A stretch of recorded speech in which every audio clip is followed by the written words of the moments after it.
Hi. Hey. How are you? I'm good. How are you so far? I'm great. Ready to answer some questions. Yeah, we've got a decent amount. Let's see.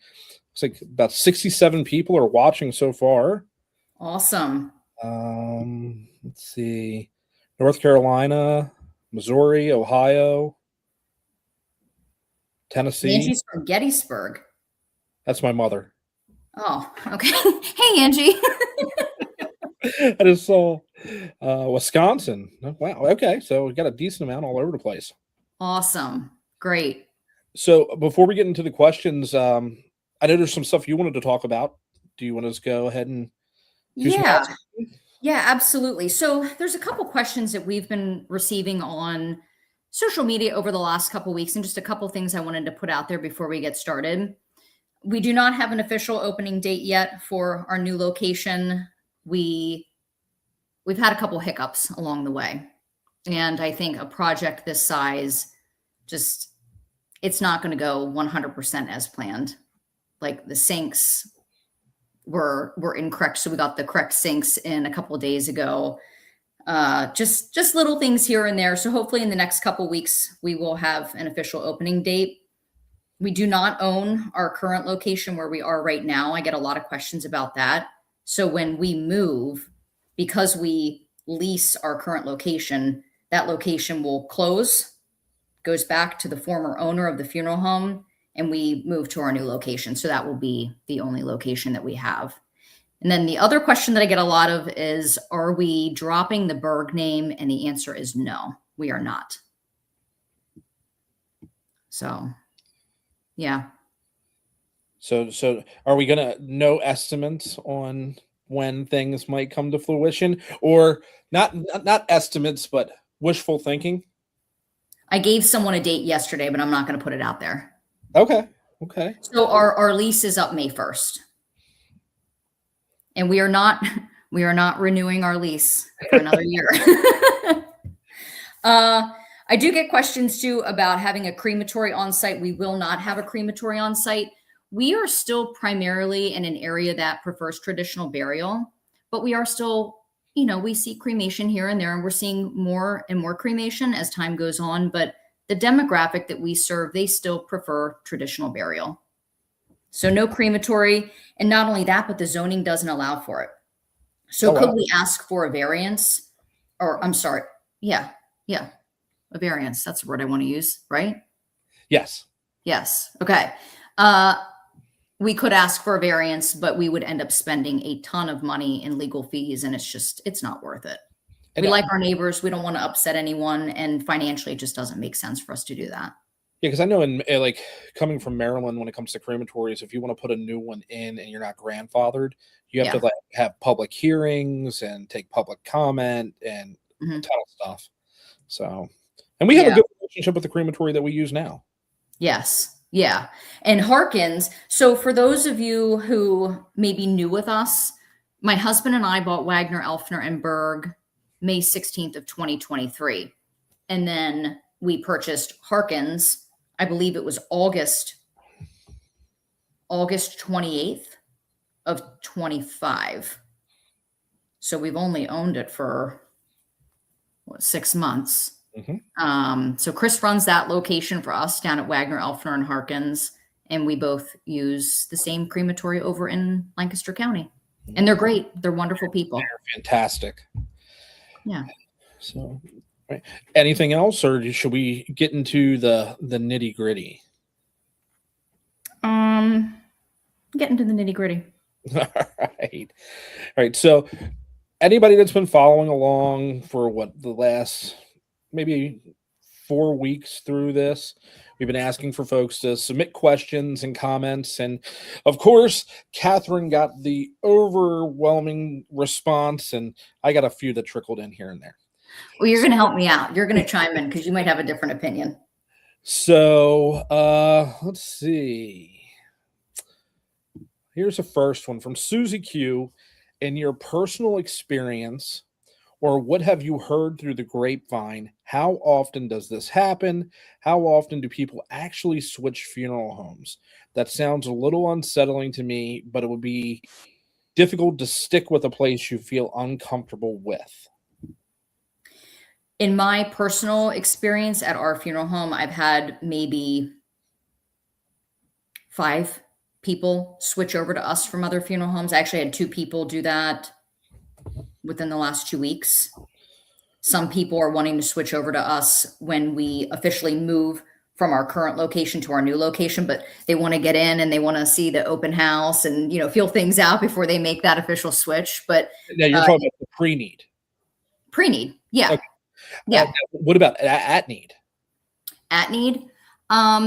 Actually had someone come on our Facebook the other day and they named a local funeral home and they said, I always thought that they were the best, but I think you guys are now. And that's where I want to go when my time comes. And I thought, well, wow, that's a compliment, because the funeral home that they were referencing it's a well-known funeral home in the area. Good people, they operate differently. We all have our own little unique ways of doing things and our own touches. But yeah, so I think our opening our new location is going to be a game changer for us. We are right now, we only have so much to work with. And yeah, I mean, Chris knows he stops up at our location like every other day and we are crammed in there like sardines. Yeah. And I mean, not to mention with you guys having the refrigeration, I don't have the refrigeration, so any of my calls that need refrigeration are coming to you guys. Yes. So again, I said, for my Christmas list last year was, bigger, cooler. And, like you said, it's in the works. Oh, it's there. And it could be up and running right now. We just got to get through the rest of this building and get through inspection. And then we have to have the state inspector come. We can't just have the township come and open. And I think, maybe for the general public, they're not aware of that. We can't just open up once we pass inspection. We have to have the town or the state board come and inspect as well. So it's a whole process that I don't think people understand, that there's so much more behind the scenes versus just, turning on the lights and saying, hey, here we are. Right.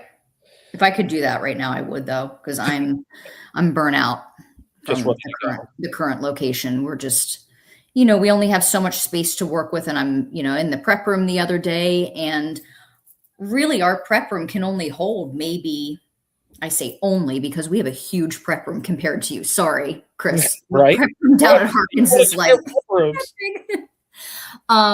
comfortably. I mean, maybe we can fit 6 dressing tables in our prep room.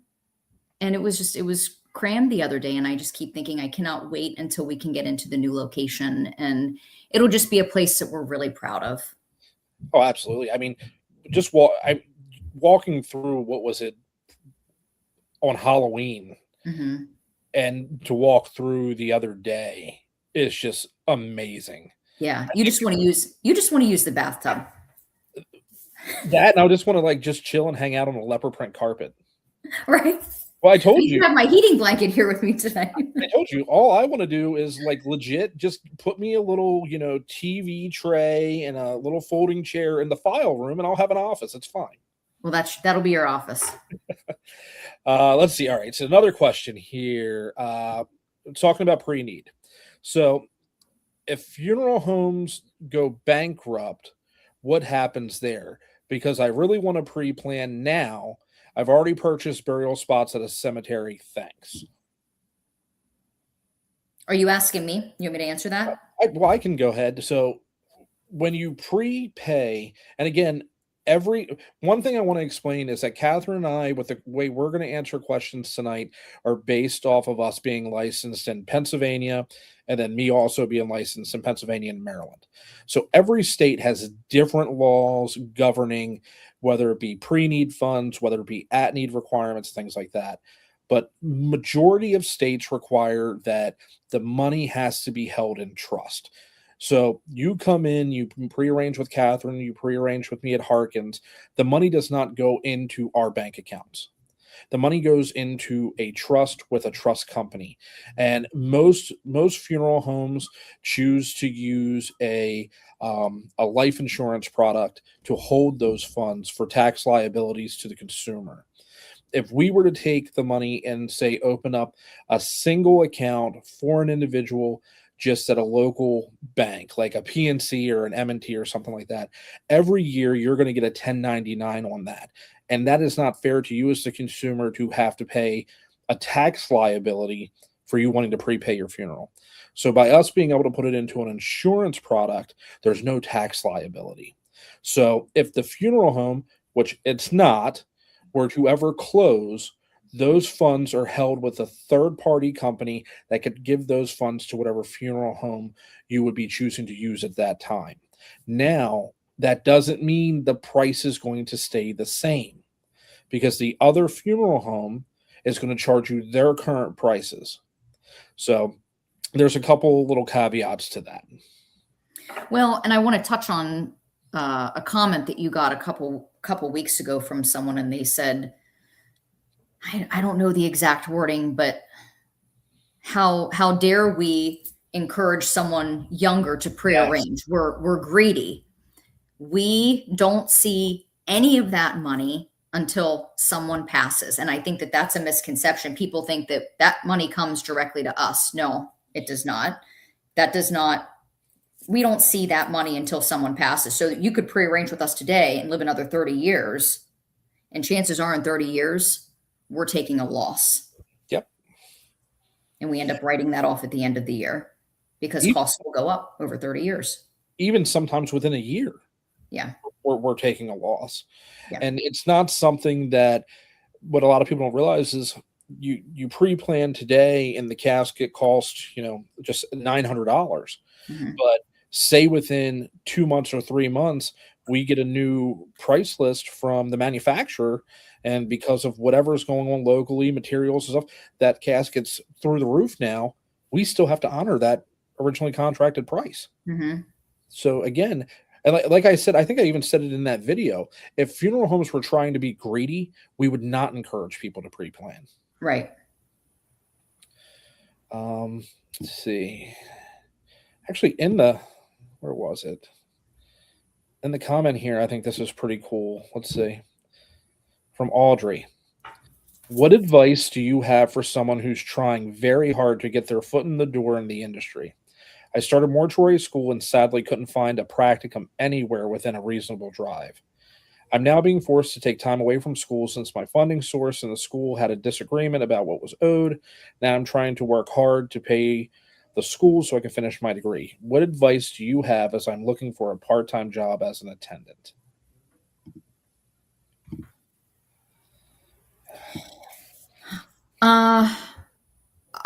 I feel what you're going through because I went through the same thing. I called multiple funeral homes and no one would take me in. Unfortunately, I think, and I don't want to say maybe unfortunately, maybe that's not the right word, but a lot of funeral homes are family owned and they only want family there. They're very close knit. Our work is also very, it's all over the place. We don't know what our schedules are going to be like. I've had people approach me about shadowing, and my answer to them is, I can't give you a schedule. I don't know what my schedule is going to be like 15 minutes from now. My phone could go off right now, and I could, potentially have to hop off this live. Well, we have Chad and Addie, so they'll hop in. But our schedules they're just unpredictable. So if you're looking for consistency with a funeral home, maybe that's why you're not able to get your foot in the door. One thing that I would recommend is offer to do anything. Mm-hmm. Clean toilets, go out on transfers, work services, learn everything. But if you're looking for specific hours and you're communicating that with them, maybe that's why they're not open to bringing you on. Because as an owner, I can tell you, if someone came to me and said, I need, 20 hours a week, Monday, Wednesday, Friday, blah, blah, blah. I'm going to say, I don't know that I can accommodate that. And really too, and Chris, you can chime in. When someone comes to us, I'm looking for someone who's willing to do anything. Absolutely. I mean, Yeah. if you and Nate are willing to scrub the toilets, Yeah. I expect everyone to be willing to scrub the toilets. You know what I Yeah. mean? I've had people come in and tell me I can only work 8 to 5 and I will not go out at 3 a.m. Well, death doesn't just happen between 8 and 5, and we do go out at 3 a.m. Even as an owner, I'll go out at 3 a.m. if I have to go out. Yeah, I mean, and So, we know those eventful nights with you and Dakota. yeah. Yeah. We had one a couple weeks ago. That was Dakota and I always get into the most interesting situations together.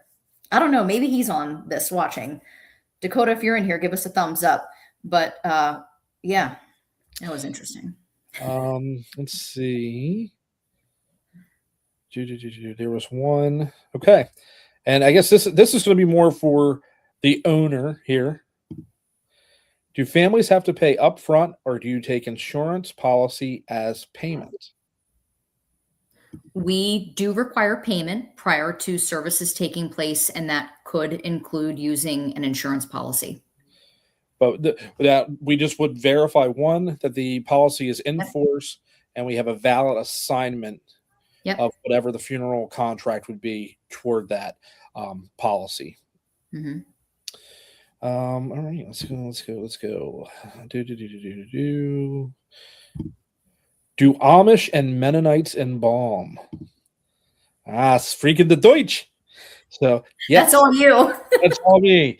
So for those that don't know, Delta has a very, very large Amish community, old order Amish community.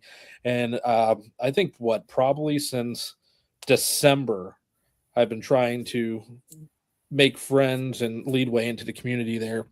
And it's finally happened. And it's been so fun. So I'm actually on the journey of trying to learn Pennsylvania Dutch, which that's going to be a blast.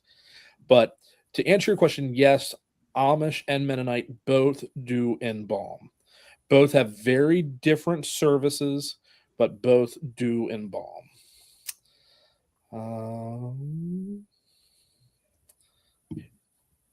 Here you go, Catherine. Okay, fraudulent money.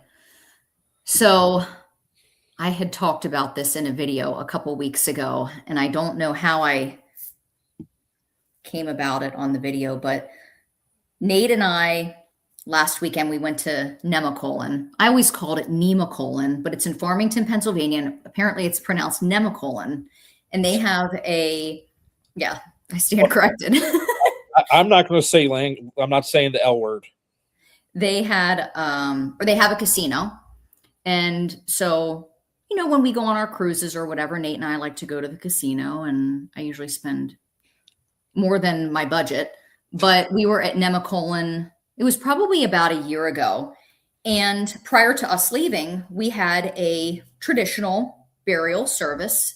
Family brought cash in to pay. And that's not unusual that we have families that will bring large sums of cash in.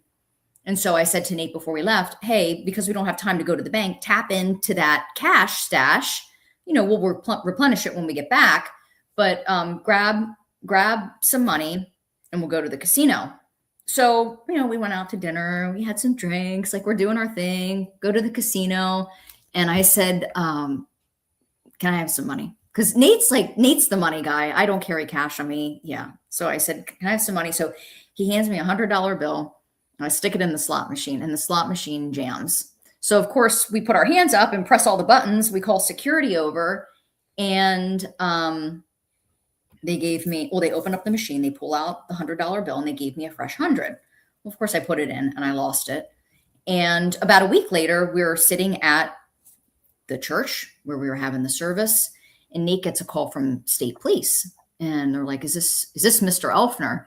And Nate goes, "Yeah, what's going on?" And he goes, were you in Farmington, Pennsylvania last weekend with your accomplice? And I'm like, what's going on? So apparently this was a fake $100 bill. We did not know it, but they sent us a picture of it. They took a photocopy, and it's very clear that it is a fake $100 bill. But we didn't look at it. We just assumed that it was legit cash. And they said the only reason we're not going to do anything is because had you known it was fake money, you would have ran out. You wouldn't have called security over. So that's our little joke. That was a fraudulent money story. And after that weekend, we bought one of those pens on Amazon where you can mark the bills. But I honestly don't think the family knew, and maybe that's just me being naive, but we work with amazing families in our community, and I can't imagine that anyone would pay for a large service like that with fake money. They didn't know, we didn't know. We didn't get in trouble though. Where did you buy your cooler and which company? I saw that question pop up. You're gonna have to tap in Nate. Hold on a second.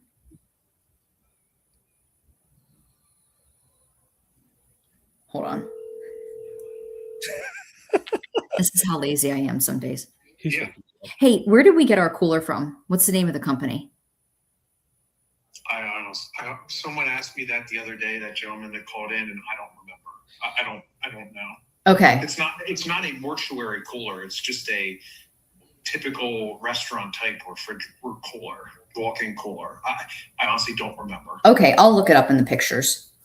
Yeah. Okay. And we didn't even order it. Stuart and Tate ordered it. So. Okay. All right. You're on live, so keep it appropriate. All right. I love you. Love you. Bye. I'll do that. Sometimes I'm laying in bed and I'll call him when he's downstairs. And I'm like, can you bring me some water? Well, I'm going to star that so we remember we can at least go. Yes. I have a picture of it in my phone. It was American Arctic. I don't know. But again, like Nate said, it's not a mortuary cooler. It's like a restaurant cooler. Oh, this one. Have you ever received a body out of state and weren't satisfied with their presentation and had to enhance someone's look? I've had it happen. I've had ship-ins, not recently, but at my previous firm, we've had ship-ins from a down south state, and Florida. Your words, not mine. Sorry, guys. But yeah, the decedent was shipped into us from Florida, and we literally had to replace the interior of the casket and things like that because things were very bad. Yeah. You know, I think people are afraid to use dye sometimes when it comes to their embalming solution.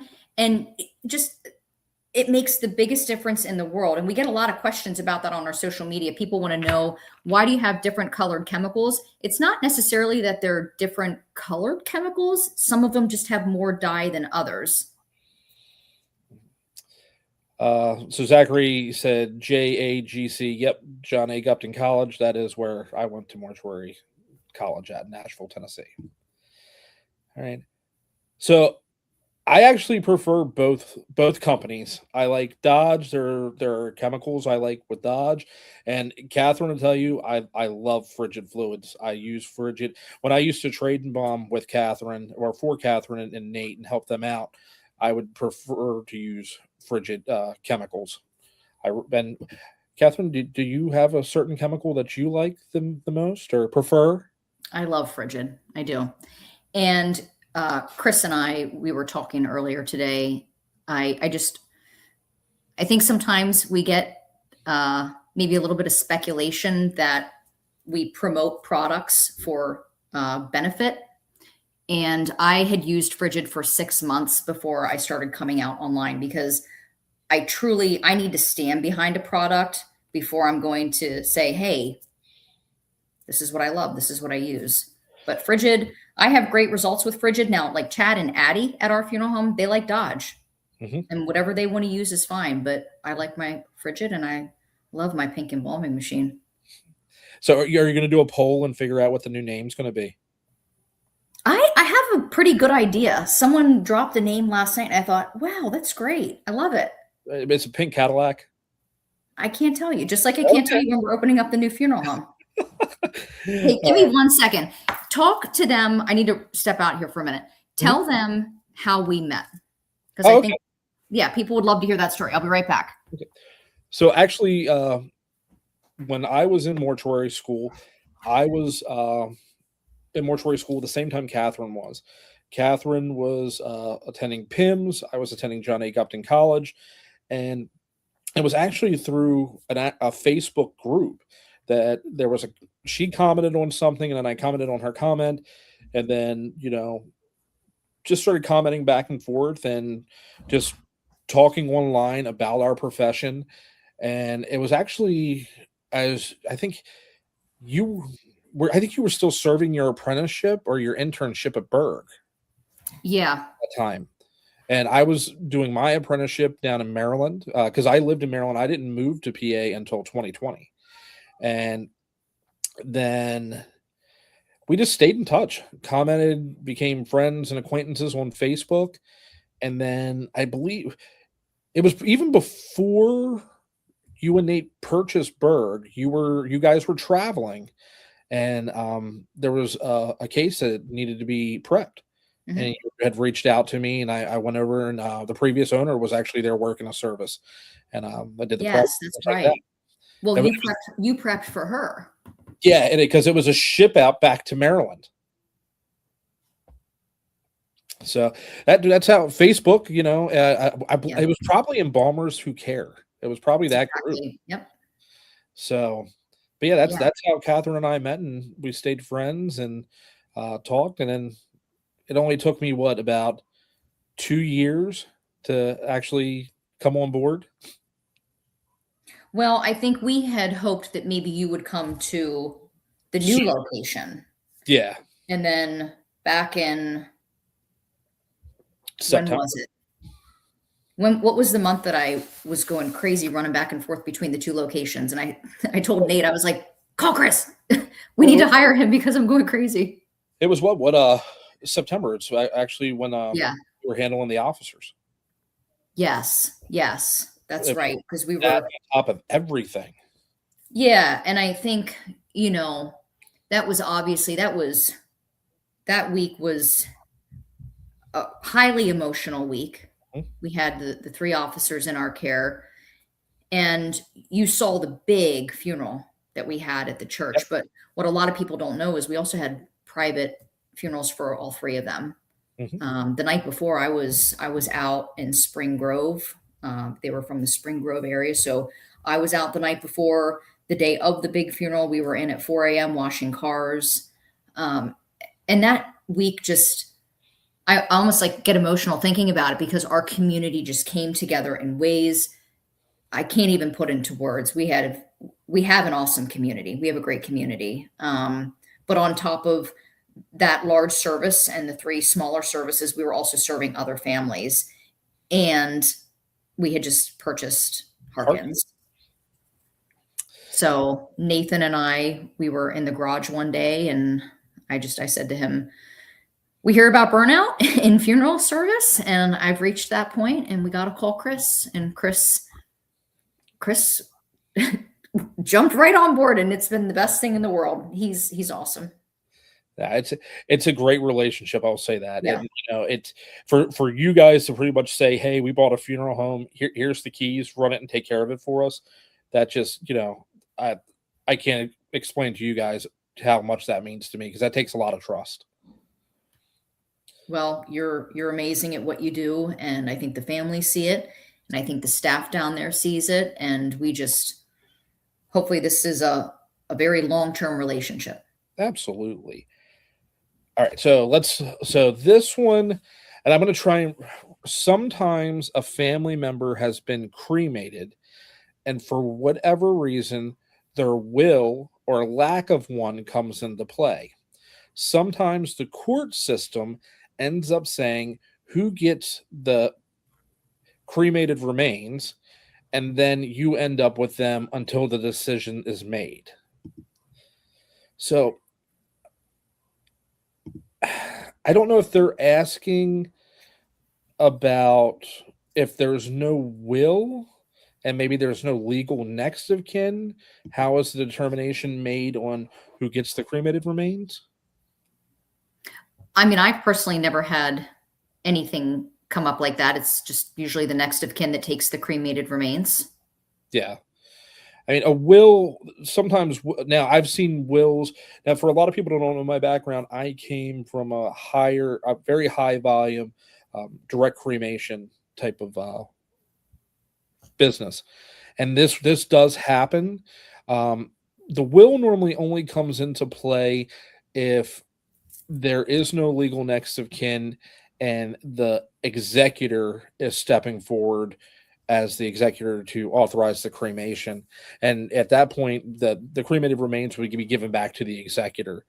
If there's no will and there's no next of kin, as long as there's legally no next of kin, because we've seen that before, whoever would be our contracted party would be who the cremated remains would be returned to. Mm-hmm. And then I guess piggybacking off that, this was a comment under that one stating that if there's money owed to the funeral home for services, I think they don't need to turn them over until the bill has been paid. Catherine, can you answer the question for sure? So say the bill hasn't been paid and we move forward with cremation. Family signed all the authorizations and the proper documentation and paperwork. We move forward with cremation. If they call me the following week and they say, has mom been cremated? I can't lie to them because the date is going to be on the cremation certificate, and I can't withhold cremated remains. I can't hold cremated remains hostage. I can't hold a body hostage until I get payment. You can't do that. It's considered kidnapping. Mm-hmm. So you have to release the cremated remains, whether you're paid or not. And that's why a lot of funeral homes will not move forward with cremation until they're paid in full. And then, I mean, that then again, and that comes back even for us here in PA, we have, luckily we have refrigeration, but we also have by law the requirements to have expedited things taken care of within 10 days. Disposition, correct? Or else we got to file for an extension. Yeah. This one just jumped out. Yeah. That's the one I wanted to touch on. So I buried my husband in 1989 and my son in 2022. In the emotional state one is in at that time, why are we not allowed to touch our loved ones? You want to go first? So let's see.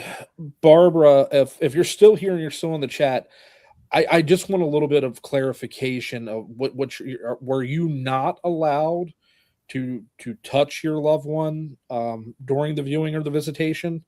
I just would like just a little bit more clarification in the question she's asking, because and again, we've just gone down this road.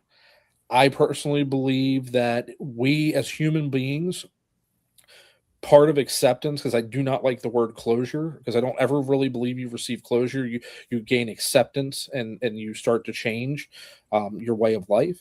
But I believe that as human beings, our senses, seeing, feeling, touching, those are all big parts of the grief process, in my opinion. We encourage that. And if there's any reason why you shouldn't touch someone, such as maybe restorative art, wax, more makeup than usual. I've really, we had a situation a couple months ago where we had to do a lot of restorative work on someone. And I said, they're delicate. A lot of TLC went into getting them ready for their viewing. And my recommendation is that you just maybe touch their hand at the end of the viewing period before we close the casket. If you want to give them a kiss on the cheek, and that's where maybe some of the restorative work was done, you can absolutely do that. But we try to guide families, because the last thing we want them to do is to go up to the casket and start touching, and then maybe something gets messed up that took hours to do. We want to we want to guide them. And I think being transparent is really important, but also being compassionate and just delicate in the way that you explain things to families makes a big difference. And Barbara, I'm very sorry that that's something that happened. And the problem is with these types of situations is and this is what I tell everybody, anybody that works with me on a service or something, we don't get a second chance to go back and try to make something better or fix a mistake. That's why literally when we do what we do, it has to be a zero fail mission. We give everyone 150% so that if for some reason we fall short, we've still given them 100% or more. So Barbara, I'm really sorry about that. And again, not knowing the situation, but even if there was extremely heavy cosmetics or something like that, that again, it's like Catherine said, something you can go back and touch up, whether it be for in the middle of the visitation or waiting for the break in between. So I'm terribly sorry. All right. So before I get angry about that, let's see. Hey, one popped up, and Chris, we actually spoke about this on the phone earlier, and this is from Kathy, and I think I'm positive Kathy is from York. She says, I've heard you state that you will sit with the family till there you go. So till they agree on arrangements, how do you assure all of the next of kin, children of a parent are there? Do you have a way to look up who the family members are? Do you want to go? I'm sorry. Do you want to go? Yeah. I mean, when we get a first call, if it's say a parent that has passed and the other parent is already deceased, and I'm being told by the next of kin, the child on the phone, that we're moving forward with cremation, one of the first questions I'm going to ask is, how many children are there? And are you all able to come in for arrangements? If you're not able to come in for arrangements, we can email forms. We can, oh my gosh, we'll get the forms to you, but it is important for us to ask those questions. But we're also, Chris, I don't know if I'm wrong in saying this, we're trusting you to be truthful with us. And at some point, something's going to come out if you're not. We've done this long enough. Yeah. And I'll be honest with you. There is this way I ask questions, and there's a reason why I ask the questions the way I do, because it takes people off guard and they will end up divulging information in that phone call. And it's not that we're trying to be deceptive or anything like that, but again, we have the legal responsibility of trying to make sure that we are dealing with the legal next of kin or the authorizing agent who can actually arrange for the method of disposition. Right. Because at the end of the day, what people don't realize about this is not only is the funeral home liable to be sued, but the individual who authorized, whether it be the burial or the cremation, is also liable too. Mm-hmm. Everybody's getting named in the lawsuit, and it's ridiculous that we have to do it, but it's happened because people don't want to deal with their long lost, sister who they haven't talked to because they had a falling out at Thanksgiving 7 years ago. Right. And we have to be the mediator. Well, and if you get an obituary posted and you don't have all the family members listed, you're going to have a family member calling saying, why wasn't I in there? And then you end up uncovering stuff. And I had someone lie to me one time. Well, they didn't lie. I don't know how it all went down, but we brought someone into our care, and the children were listed as my contact. And they didn't, when I asked, how did this happen? When I asked if the spouse, or when I asked if their parent was married, I was told, no, mom died years ago. Well, they never told me that mom or that dad had remarried. And I guess just because they didn't like the stepmom, they didn't want the stepmom listed on the death certificate. But that's the spouse. Spouse has to be listed. So whether you like someone or not, doesn't really matter. Exactly. And again, that's where people don't realize as funeral directors, the different hats that we have to wear, where we're counselors, we're referees, a little bit of everything. Yeah. Let's see. So what else do we have here? What is the process if you have a decedent that is unclaimed or the family is non-responsive to completing the process? Do you want to go on with this one? So one thing comes to mind. You got that call 2 weeks ago, right down the road from us. Mm-hmm. And okay. So I think we do our due diligence. Mm-hmm. You run with that one. You get a phone call, you find things out, and if I personally, depending on the situation, if and again, every situation is different, and that is where the experience and the expertise of handling different calls comes into play. But if someone passes away and they are at a hospital, and I will wait to meet with the family, have them come in the next day, go over everything, get signed releases, authorizations, and then bring them into my care. Um, as we discussed a little while ago, our expectation is, payment is made at the time of arrangements, or we know how the contract's going to be fulfilled. Yeah. If you run into a situation that if you go to a house though, and you have a verbal agreement with the next of kin, and they're going to come in tomorrow to meet with you to make arrangements, and then you've already gone and taken that person and brought them into our care and custody, we don't have a recourse. We can't just say, okay, you haven't come back, and now we're going to bring your loved one back to your residence and leave them there. We are in care and custody of the remains until we can get relief, whether it be from the coroner or whether it be from the court system, to move forward with disposition. Mm-hmm.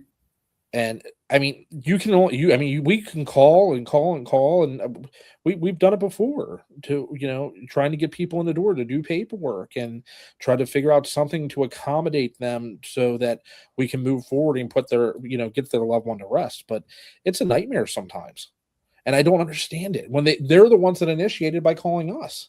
Mm-hmm.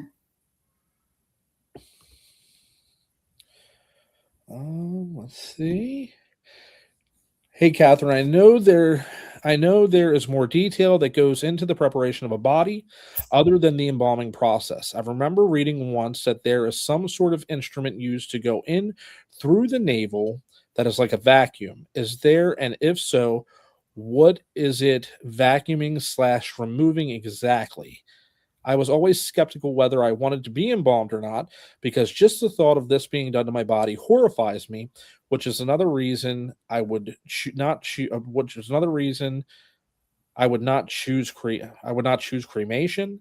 I know I'm not alive to know any better, but still the thought scares me. So if you aren't embalmed, could you still have a normal viewing before a funeral if it is all within 24 hours of being deceased? Yeah, we've actually done quite a few private family viewings lately before cremation, and the individual's not embalmed. And then the device, the instrument, tool, whatever you want to call it, that would be the trocar, and that's how we remove fluid from the abdomen and just contents from the organs so that we are able to cavity embalm. Now, when you say the private family viewing, was that within the 24-hour period and then them going to the crematory, or was it because you were able to keep the remains in refrigeration? You didn't refrigeration. Yeah. Yes. Yeah. Yep. That segues into a perfect question that I think is going to ruffle some feathers, but I think it's my turn to get to ruffle some feathers this week. Yeah, you do that because So this was a message that was actually sent to me in a private message, and and I've actually taken a little bit of the message out because it links the video that the person was asking about. But they say, "Hey, Chris, Can you and or Catherine touch on this? I feel like the statement on embalming is wrong or at least misleading. I even Googled it, and the FTC says that a funeral home can require embalming for a public viewing. I know that when my mom passed, one option presented was a brief viewing with only immediate family, and we would not be able to touch here we go again, not being able to touch the body, and it would be in what was called a viewer. So I guess we have to give a little context to the actual video that they're talking about.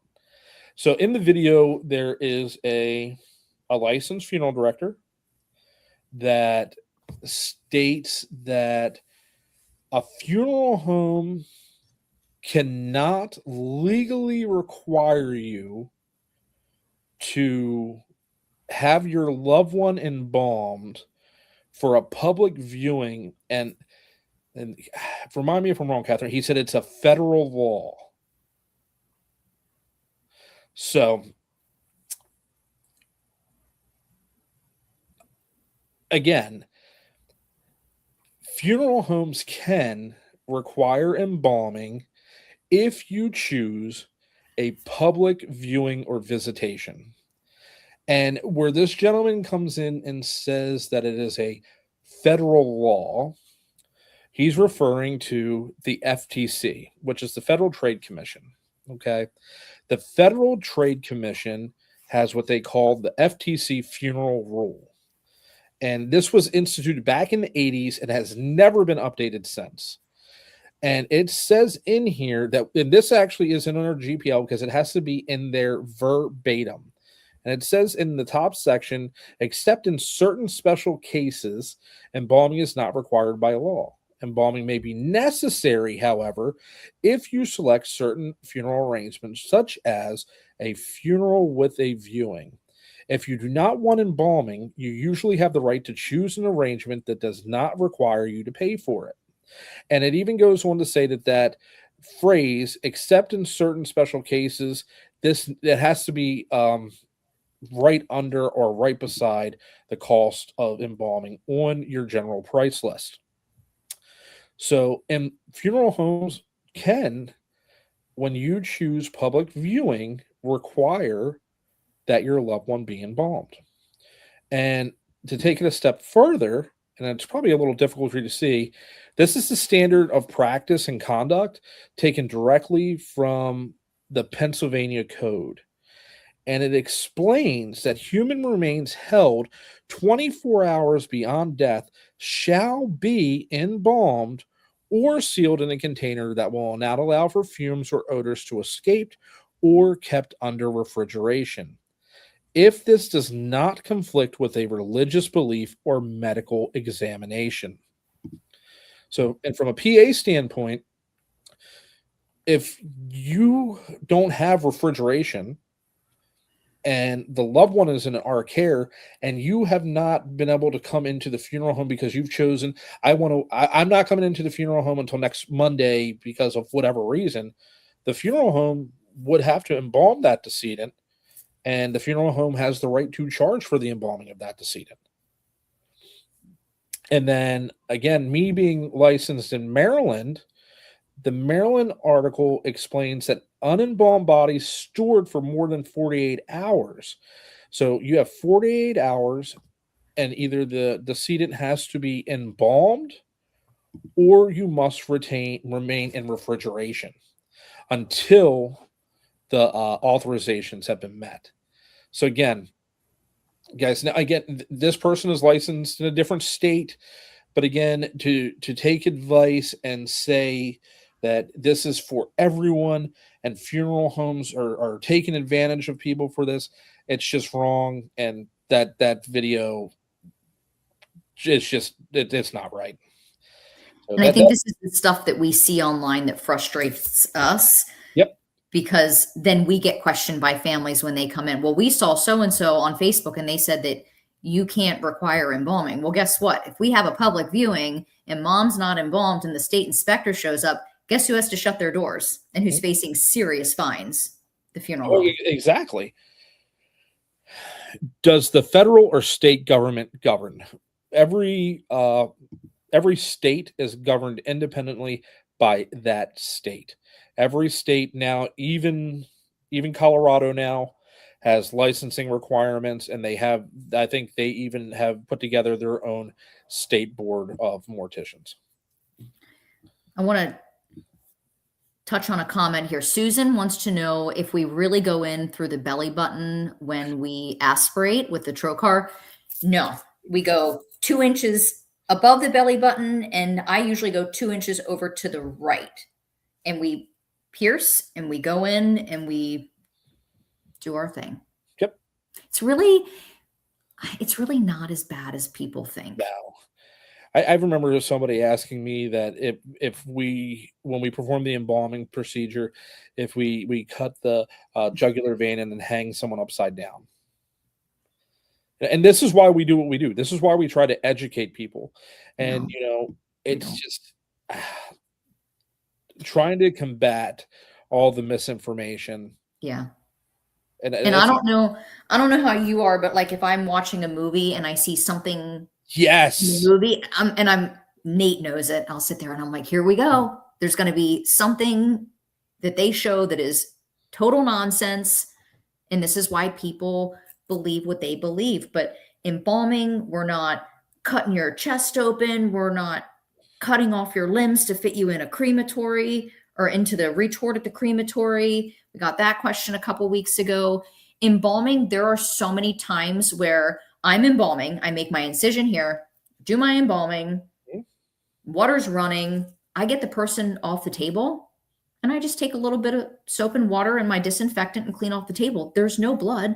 I think people expect to see, blood splatter everywhere and organs here and, someone's lung in the sink. I don't know. It's not as bad as what you've been led to believe. Why would the FDA? I think you're when I referred to the FTC, the Federal Trade Commission, and that is about consumer protection. Like I said, it goes back to the FTC, the funeral rule that this was a question in school, and it was probably on the state board or national board, but I believe it was in the early 80s when the funeral rule was put into place by the Federal Trade Commission to require funeral homes have certain mandated items listed, itemized, and explained to the consumer. So it's not the FDA, but the FTC. But they do not govern funeral homes. They hold funeral homes accountable, would be the best way to explain that. And then going back to Susan's question about the trocar, she said, the tummy's fine, but don't touch my button. Don't worry, Susan. We won't touch your belly button. All right, let's see. Next question here. We have... Hey, Catherine, I have a question. Maybe it could even make it into the video, but no pressure if not. My question is, if someone passes away, let's say tomorrow, and their viewing isn't until the end of the month, do they stay in the cooler the whole time? And my second question is, once the new funeral home is finished, are you going to keep the same name? We're keeping the same name. And I've been asked the question before, too, about a delay in disposition. So say someone passed earlier this morning, we got them embalmed, family has family all over the country, and we need to wait 3 weeks for the viewing. Obviously, I'm going to need to get permission from the state board to keep them in my care after 10 days. I'll need to file an extension, but there's a good possibility they don't need to go back into the refrigerator or go into the refrigerator at all. Once someone's been embalmed, they can just stay in the prep room. And that's usually what they do. We cover them with a sheet. We check on them every day, make sure they're not dehydrating and that they're good in there. But no one typically needs to go back in refrigeration or in refrigeration at all after they're embalmed. So this is a good one. What makes a coroner's case with an autopsy different from a regular embalming? Oh, gosh. I mean, and again, I'm trying to keep things to where it's not too graphic, but an autopsy, and this is what I explain to families when I'm making arrangements. An autopsy is a very invasive procedure, and it is going to require more in-depth embalming and more time. So, a regular embalming, there is no trauma to the abdominal or thoracic cavity, or even the head and the skull and the brain. Mhm. For an autopsy is not just as you see on TV with the Y incision and in the thoracic and abdominal cavity, but also a cranial autopsy is performed, where literally the top portion of your skull is opened and your brain is examined. So we then have to go back, and we take our skill and we take our time, and we repair that. And when you see on TV, and this goes back to Catherine talking about how sometimes you'll see on TV shows where a decedent comes into a funeral home from the coroner's office, and they're closed up, and they're sutured and things like that. That's not normally how someone comes into our care. No.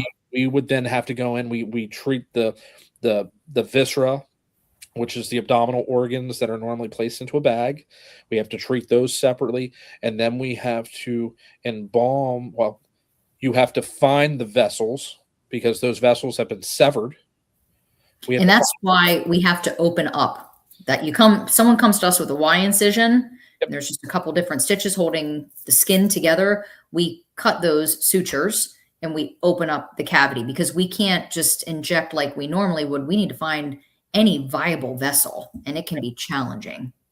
And that's where, again, a lot of people don't realize the schooling that we go through. We take extensive anatomy courses. Mm-hmm. And anatomy is both for restorative arts. So I hated muscles, all the different types of muscles and things like that. And, trying to find anything, and sometimes you're not able to find something, so now you're going to have to go in and raise another vessel, and make another incision so that you can properly inject and preserve the extremities. Face and hands are crucial, because that's what 99.9% is what you're going to see. Yeah. But that was a very good question. Let's see. Jamie wants to know, does it sometimes feel frustrating or exhausting when people feel this is all so taboo? Death is part of the human experience. I'm grateful for your transparency and care. So Jamie lives in Florida, and I reached out to her because we keep in touch. We're like best friends. Okay. And we're heading down to Florida at some point in the next couple of weeks. And Jamie and I are going to meet up. We're going to grab dinner. Nice. But, yeah, sometimes I guess I don't want to say it's exhausting. It's not exhausting. It's frustrating sometimes when, and I don't know, maybe I'm getting off track here, but like I don't know. I'm losing my train of thought, Chris. So does feel frustrating or exhausting when people feel this is all so taboo? I will say this, that there's something that a lot of people refer to as death positive.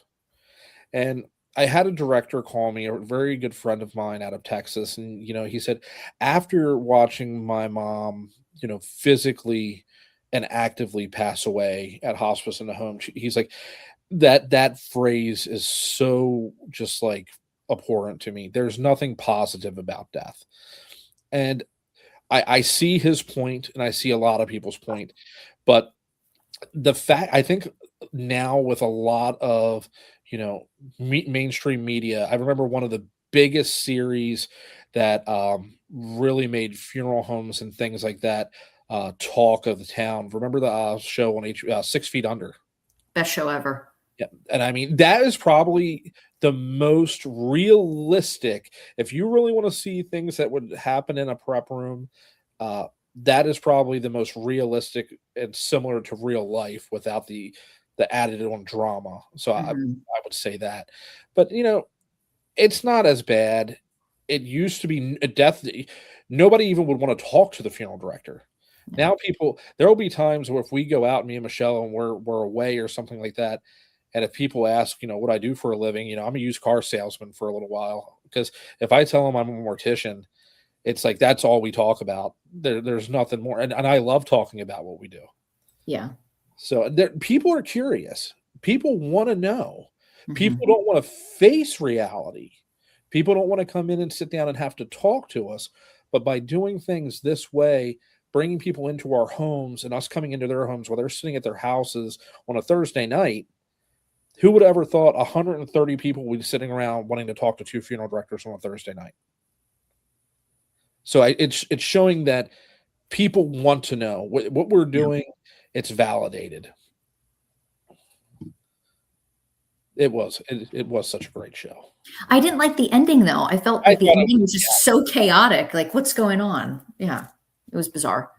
40 years, and he's also the county coroner for 24 years. Awesome. So let's see. Questions. We did delayed. Wait, go back to that comment. The gentleman? Okay. No, we had someone reach out to us last night from Kentucky who is one of the coroners. I forget which county. They had asked us about our refrigeration unit. Let me look this up. All right, while you're looking that up, let's see. What else do we have here? We have... How do you handle piercings and tattoos with loved ones? And do you lotion them up so they look good for viewings? How do you handle people who have perms when doing their hair? So the hair question, that's outside of my scope. I call the hairdresser, or I call Catherine, and I call You call Addie. You called Addie a couple days ago when you needed help with hair. I was like, hey, I got a 9-year-old daughter, and I don't even know how to braid her hair. Okay. Tattoos, because when I explain to folks and I'm talking to them in regards to a first call, I explain when they're coming in to meet with me, bring me clothing, and I prefer something with a high neckline and long sleeves. So if they have tattoos, unless they're on their hands, the tattoos are normally going to be covered. And piercings, as far as, earrings and things like that, I have family bringing in earrings. I place them in people's ears all the time. Piercings on any other part of the body is whatever the family asks. And as long as it's legal and ethical, we accommodate. I'm looking for this picture, but did I hear you correctly? If someone has tattoos on their hands, you cover those tattoos up? No. What I was saying is that if somebody has tattoos, when I explain to families, bring clothing, high neckline, long sleeves. Yeah. So normally the tattoos are covered up. Yes. The only time tattoos wouldn't be covered up is if they were visible on their hands and things like that. And to be honest with you, when I embalm, and we talked about it earlier, dye is an embalmer's best friend, because if I can get that solution just right, I shouldn't have to use any cosmetics, unless it's a female, maybe. Well, even a male, I'm still going to do something on the lips, something very mild, something very warm, and just maybe a little bit of rose or rouge rather on like the hot spots, the forehead, the nose, and the cheeks. But if you're going to have to cosmetize the hand, and that's something I learned very early on, if you cosmetize only one part of the hand, you're going to have to do the whole hand, because then it's going to look blotchy. So if I don't have to cosmetize your hands, even better. Were you able to find the picture? I was not. I'll get Nate to come down here with the pictures on his phone. He'll have them. There you go, Catherine. Never. Right hand up to God. I've never dropped anyone. We always get weights on individuals before we go out on a call. Mm-hmm. And usually that comes through our answering service. So they'll let us know approximately how much the individual weighs. And we always send 2 people out to a house call. Yep. Now, I did have a situation about 1.5 years ago where we got the weight, and I said, we're going to need anyone we can get. So I called the local fire department, and it took 7 individuals to get the person out of the home. But we want to staff appropriately on any call. We want to prevent injury to us as well as the person. We don't want anything happening to them. Their family has called us. They are trusting us to care for them. We need to care for them. Now, Dakota went on a call it was probably about a year and a half ago, and we were told the person weighed 240 pounds. So Dakota and someone else went out to the residence, and the person was more like 340 pounds, and Dakota ended up injuring himself. So we've learned that on a house call, anyone over 200 pounds, we're sending 3 people because there's a good possibility that weight might not be accurate. Oh, absolutely. And here's the thing. Once you get into a situation and once you're started, you're committed. Yeah. So, there's been times I remember before I was licensed and it was me and a young lady. I was just on one call. I was like Dakota at this funeral home, and we went out on the call and we got there, and it's just like, I looked at her, I said, "Are you going to be able to do this?" Because even I was second guessing, because it was one of the ones where you use the reeve stretcher, and literally I'm sitting at the head on the stairs, and I'm just sliding down the stairs because there's no way to physically carry the person. Yes. I'm just like, you just got to be able, just promise me you can brace, and I'll hold all the weight up top, and as we come down to get to the cot. Yep. And those are situations you always assess the situation when you go in, and you're going into someone's home. A lot of people think the first call is the first impression of a funeral home. The transfer, in my opinion, because people are inviting you into their home, and at that point they are giving you permission to take the most important person into your care. That's when reality, I think, sets in. I'd break my back before I would ever drop anyone. It's probably why I had back issues. Hey, Chris, Ronald had commented. I got that start here. Okay. Wow, we got like the same mindset here. Catherine, can you also touch, as another listener has asked about embalming cancer loved ones with chemo ports in their jugular vein? My oncology surgeon said that there is a few spots an implanted port can go through. Mine is stage 4. Oh, I'm sorry, Ronald. Pancreatic cancer required to go through the right jugular vein due to harsh chemo my cancer requires. Thanks for your loving comments. Do you want to touch on that one, Chris? I mean, I can just say that anyone I've ever embalmed with a chemo port, I've never had any issues. No, because here's the thing. You guys got to understand, when we are, as embalmers, when we make, I will always, first and foremost, try and inject the common carotid artery and drain from the jugular vein, just for the fact that it's the closest to the heart. So if you already have a port that's there, 99.9% of the time, that's a good sign for me, because that port is delivering that chemo into your body without obstruction.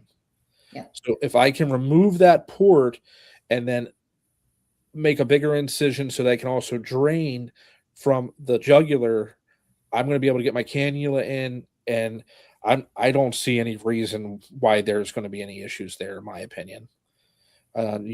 Similar results for you, Catherine? Mm-hmm. Yeah, I've never had any issues.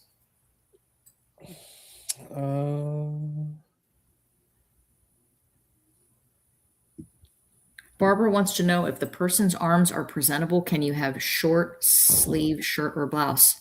Yeah, absolutely. Yeah, I mean, I've had them. Same thing with Jessica.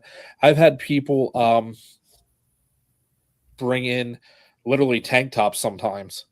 And now, again, knowing if 99.9% of the times, if we have verbal permission to embalm, your loved one is probably going to be embalmed before you come to the funeral home for arrangements.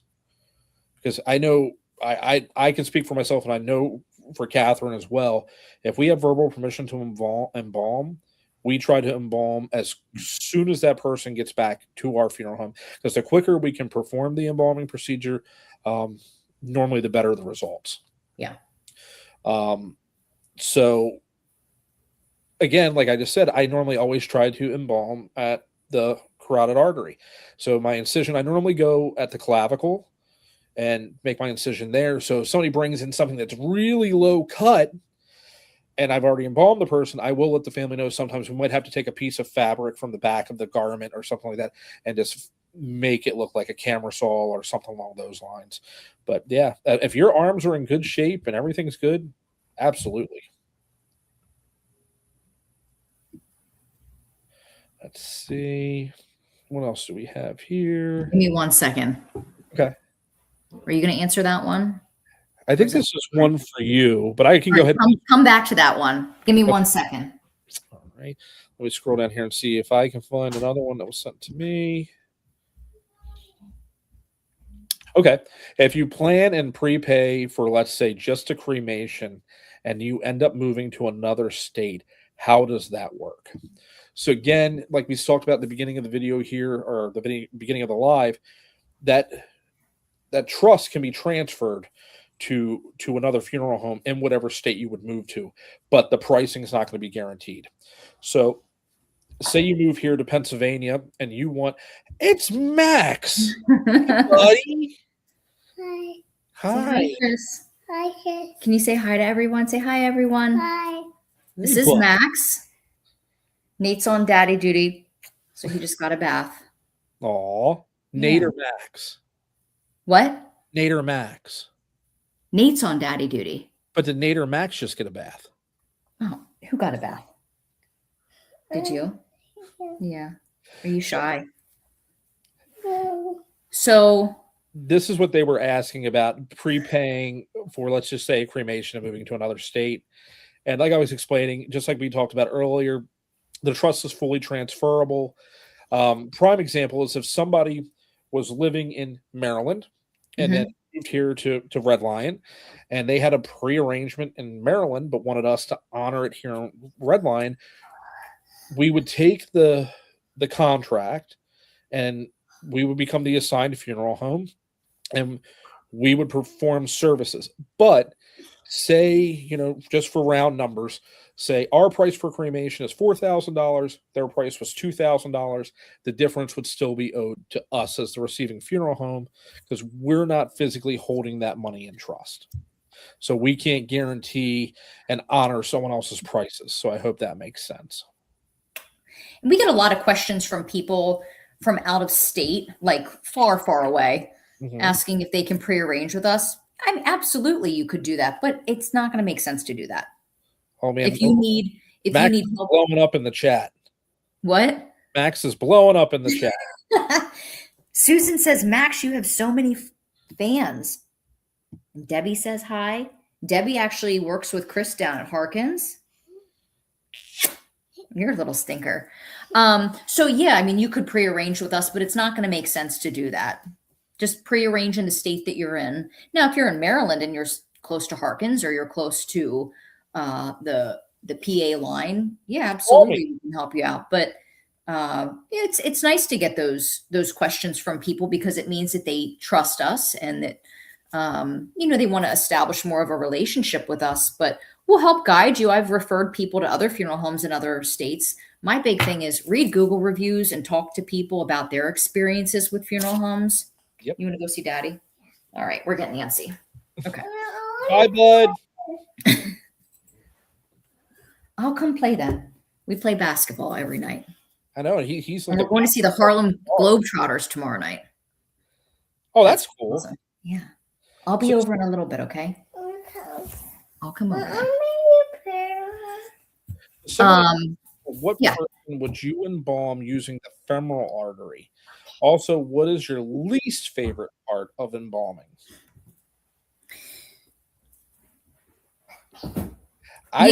You can use the femoral. I don't like to inject the femoral unless I absolutely need to. My least favorite part of embalming is definitely the cavity embalming and aspirating. I don't know. I would say the only reason I use, again, I will go and I will always try to raise the carotid. But I tell you what, and any embalmer or any other mortician, or any embalmer or mortician that's in this live right now, when you go, you raise that artery and You feel it, and it just feels like a glass test tube, and your heart just sinks because it's not even worth the try. Mm-hmm. And then you go through the femoral. But that's really, the only time. Or if I know it is going to be clothing that requires that I embalm through the femoral. And the least favorite part of embalming for me is I don't have a dishwasher like certain other funeral homes will to clean their instruments. So I have to clean all my instruments after the fact. I was thinking of that yesterday. I was cleaning up, or no, was it yesterday, day before? What's today? Today's Thursday. It was Tuesday. I was embalming and I was cleaning the instruments, and I thought, man, I can't wait till we have that dishwasher and I can put the head blocks in there and everything. I'm sorry. I don't mean to rub it in, Chris. Oh, no, it's okay. It's fine. It's fine. So can I prearrange with my life insurance policy? How does that work?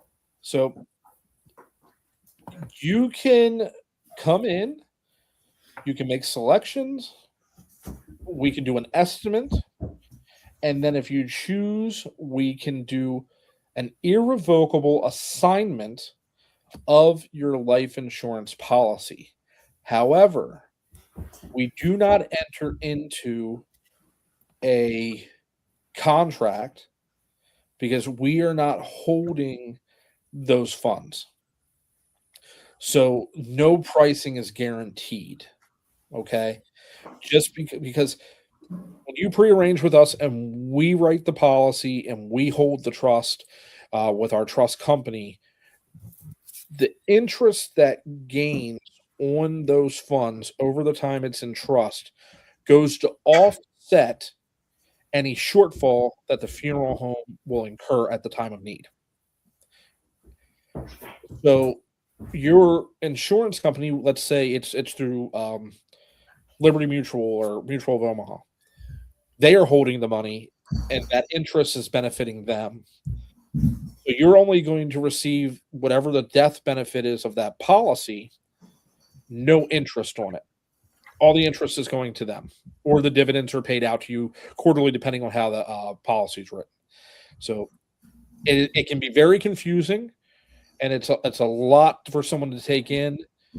You can make arrangements, but they won't be guaranteed because it's not fair to the funeral home. But if you have any other questions about that, you can always call me at the funeral home. I'd be more than happy to answer them for you. Can we zip down through a couple? I see Bobby. Debbie. Max is still in here with me. Can you tell? Bobby Burns. Yeah. Harkins was a very appealing location for us because they're about 35 minutes south of where we are in Red Lion. Harkins is located in Delta, and there's no funeral home between Harkins and our funeral home. And so we see an opportunity to, of course, continue educating and getting out to maybe the individuals that live on that long stretch of road and earning their trust and being able to work with them and their families when they're in need of funeral services. And Harkins is the only funeral home down in Delta within, what's your closest funeral home, Chris? 20 miles?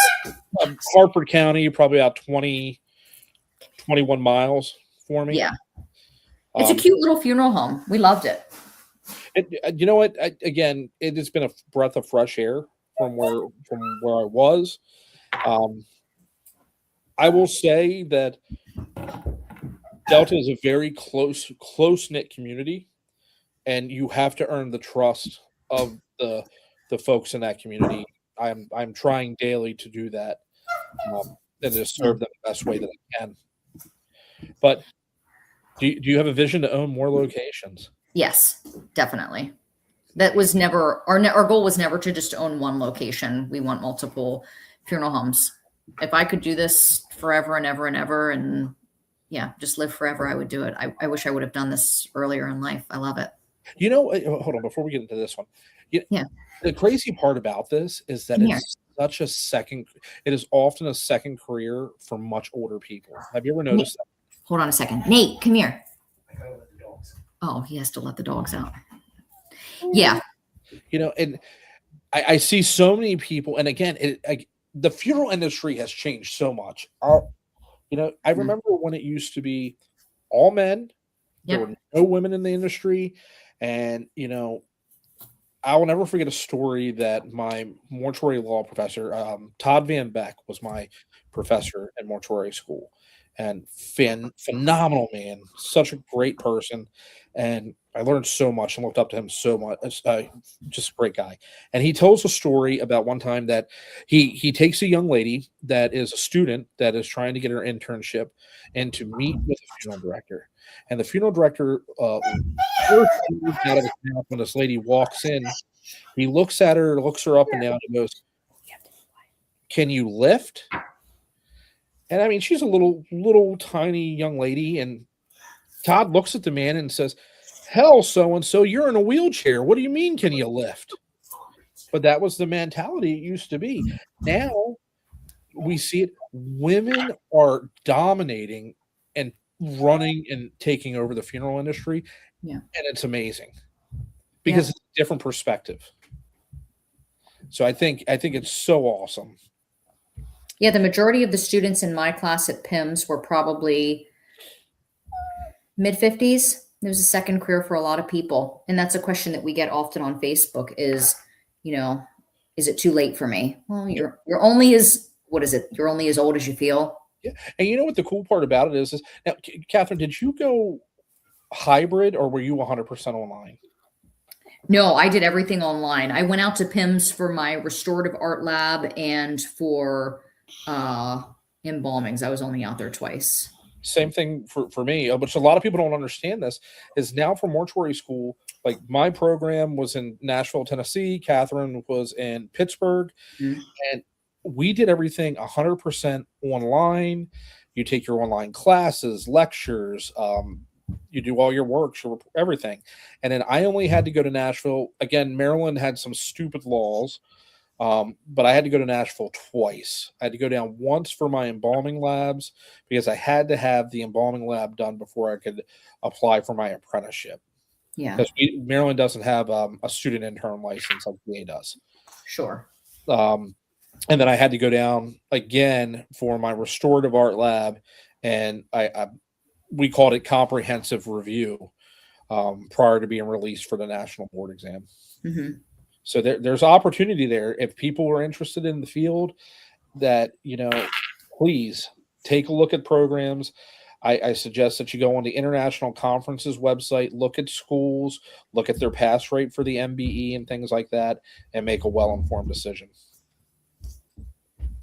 So Crystal says, "I'm sorry if this has already been asked, but do you feel you get desensitized to death? I know death is a part of life, but I dropped out of mortuary science school when I was pregnant because I felt I would not be good at it anymore. I'm sure it was a lot of hormones talking, but I just felt I couldn't embalm a child being a new mom. Now that my kids are older, I feel like I missed my calling." I don't feel that we are desensitized. There are times where we have individuals that come into our care and I get emotional. And I think the day that you don't show emotion is the day you need to walk away from funeral service. We get used to being around it. This is normal for us. This is what we do day in and day out, but by no means are we desensitized to death. I will say prior to Skylar being born, I would handle and do a majority of, like, if it was a child or somebody that came into our care. But, I will say this, after Skylar was born, it does get you emotionally in a different way. Mm-hmm. And I tell you, I would come home, even now, young people or something like that. I come home and I don't care what time it is. I'll go in and I'll give her a hug. You just want to hold her a little bit closer that night or something like that. And one thing I will say about our profession, I think we appreciate life differently Yes. because we see how fragile and how short it can be. Yeah. And there's nothing worse than having, I say nothing worse. It's that's not the right wording I want to use. It is so challenging as a parent caring for a child. Yeah. So challenging. Yeah. All right. So I'm going to, Debbie, from our Debbie, said, my brother died by suicide by drinking antifreeze and wasn't found for a couple days. I was told that no one will be allowed to view him. Is that normally the case? I've never heard of that. Well, again, so Debbie, here's the question I have. When you said he wasn't found for a couple of days, can you elaborate on was it the middle of July? Was there no air conditioning? I don't think that the fact that he passed by drinking antifreeze had anything to do in regards to not being able to see him or view him. I'd be curious to know the specifics of the situation because you go to a house that has no air conditioning in the middle of July, and for some reason a heat source was turned on and someone wasn't found for 2 or 3 days. Decomposition can rapidly occur, and again, embalming only does so much. So yeah.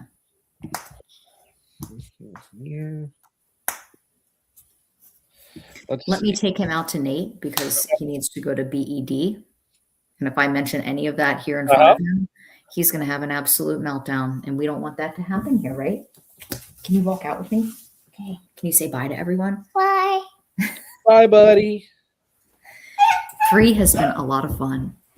Come here. Come with me. I have to show you something. Come here. Let's see here.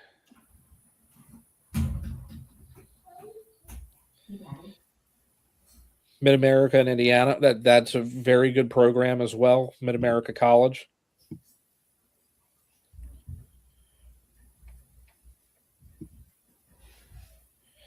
Uh, 44 and starting mortuary school. Steve, congratulations. Please, enjoy the journey. Sometimes it's going to seem like it's never ending, but it is worth it in the end, my friend. Mortuary school it is not easy by any means because it is so much in a very short period of time, but it is definitely worth it. It's my understanding that I can put a funeral home as a beneficiary on my life insurance to cover my funeral expenses. Barbara, it depends on the state. So one thing, I'm a licensed mortician, but I'm also a licensed life insurance agent. Certain states, like the state of Maryland, a funeral home is legally not allowed to be listed as the beneficiary. Pennsylvania, you can be listed as a beneficiary. But traditionally, this would be what they call an irrevocable assignment of the policy. Because if a funeral home could be a beneficiary of life insurance policies, imagine all the life insurance policies we could just take out on random people. So there's reasons behind why the laws are in place like that. All right. So Bobby had asked about what's our opinion on SCI. Oh, the 3-letter word. So I personally don't have any issues with SCI. They own 2 cemeteries in our area. I've never had any problems. The employees there are great to work with. We have good relationships with them. So I hear of other funeral directors having issues with SCI. They don't like them, blah, blah, blah. I've never had a problem. Chris, I don't know about you, but I've never. So I actually did a lot of my practicals at an SCI firm when I was in Nashville. Okay. Now, what I will say is SCI is very segmented. Okay. So if you're hired to be a funeral director, that is all you are for SCI. You're a funeral director. Mm-hmm.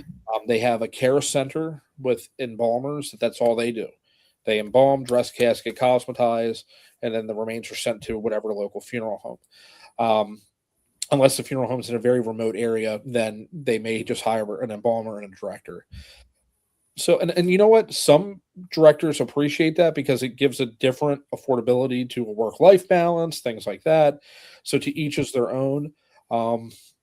SCI is not as bad as some of the bigger corporations. One thing I will say, if you're asking about corporations, there was a video that came out. I want to say what was a year or two ago, called "The Burial" with Tommy Lee Jones. I forget who else what the guy's name was that was in it. But it was about the Lowen Group, and that is a very good documentary or very good movie based off of true stories about a funeral corporation and pretty much taking advantage of certain demographics of people. So if you're interested in that, I would definitely check out The Burial. But I have no opinion on SCI. I welcome him into the community because I still think we'd give better service than a corporate-owned funeral home any day of the week.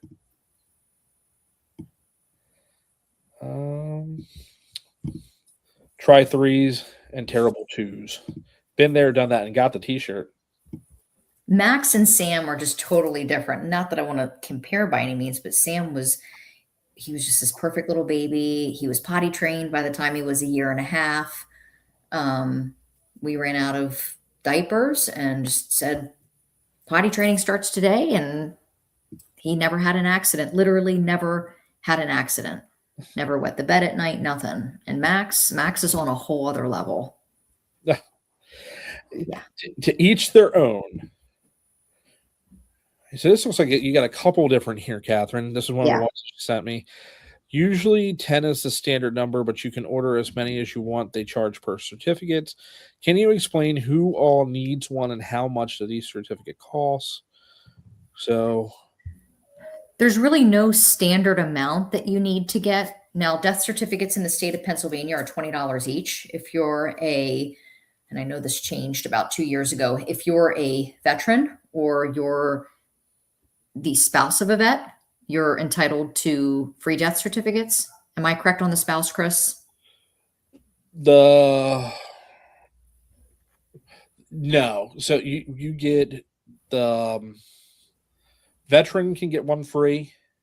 Is it only one now? Yeah, a veteran can only receive one free certificate with we have to produce proof with a DD 214. Yep. Same thing for Maryland. You get one free certificate, but there's nothing else free. Okay. Yeah, it used to be as many as you want because we were ordering 15, 20.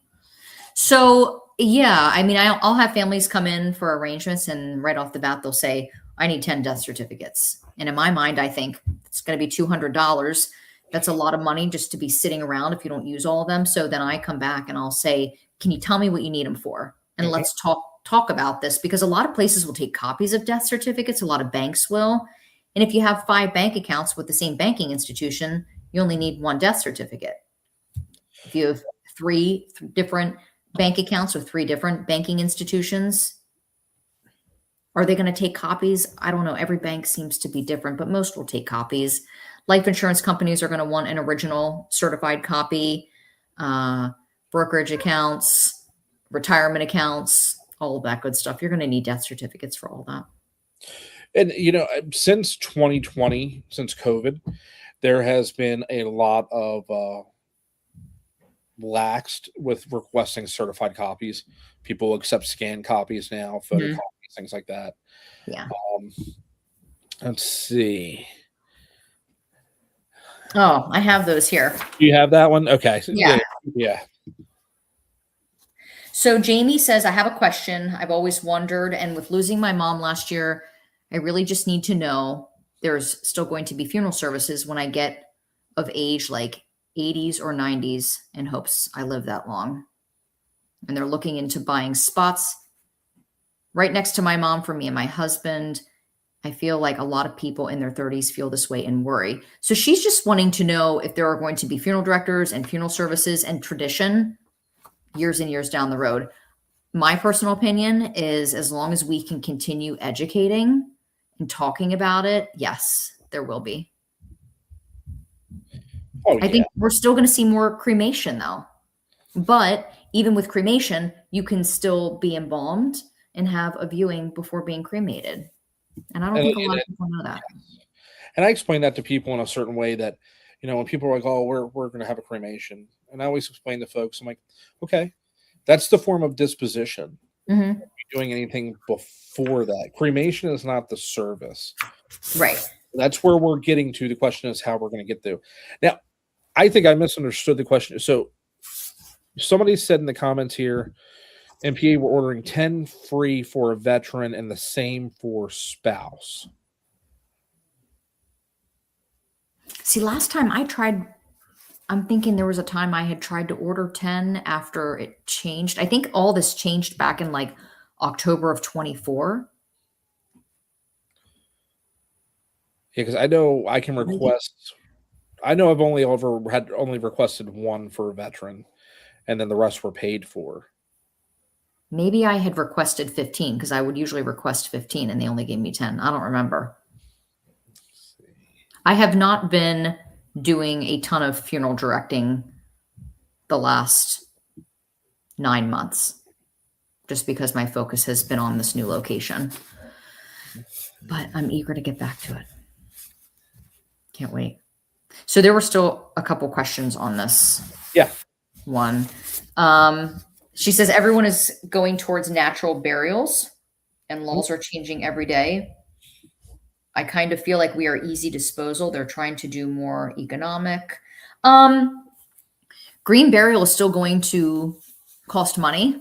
I think there's maybe a misconception with that. I officially have green burial on our GPL up at Wagner, Elfner, and Berg Funeral Home because I had my first green burial. It was probably about 9 months ago. And that was a really interesting process. Do you have it on your GPL down there? Yes. Okay. Yeah. And this person was buried on their private property. But of course, we did all of our due diligence beforehand, looking into the zoning ordinances, crossed our T's, dotted our I's, spoke to our attorney. But the individual was placed on hospice and they wanted full control over what happened to them when they died, which I thought was very admirable. And the first question they asked on the phone was, do you do green burial? And I said, I've never done it, but let's talk. What do you want? So that was my first green burial. And that person was a remarkable person. I really enjoyed getting to know them during the time that they planned their funeral service. So I think wasn't that one that I think you gave me a heads up on because I was covering phones for you guys while you guys were on like a cruise. Yeah. Yeah. She thought she was going to pass away soon, but wasn't it almost a year later? Yes. Yeah. She was a remarkable lady. Just amazing family. And that's one thing I love about funeral service is you get to know families and individuals that are pre-planning. And, we have people that come into us that are sick and they have been given 3 months to live and they want to take the reins with their funeral services. And you just have an opportunity to get to learn about people and their families and really create just a genuine connection. I've made a lot of friends through funeral service. Mm-hmm. Obviously. Hi, Chris. What does it mean? What does it mean you raise the artery? You answer that. So after you make your incision, you're going to take instruments, tools, instruments, things like, and you're going to clear the fascia, which is layers of ligament and tissue, to expose the carotid sheath. Okay. Once you've opened the carotid sheath, the jugular and the carotid artery are right there. They're more medial to the midline of the neck. And what we mean by raising that is we will take a piece of ligature and we'll take our forceps and we'll put a piece of ligature under. We'll tie the ligature. And that way we can separate the jugular vein from the artery so that we can drain and then we can inject. So when we raise, we're literally opening the sheath and raising the artery up so we can incise the artery, insert the cannula into the artery.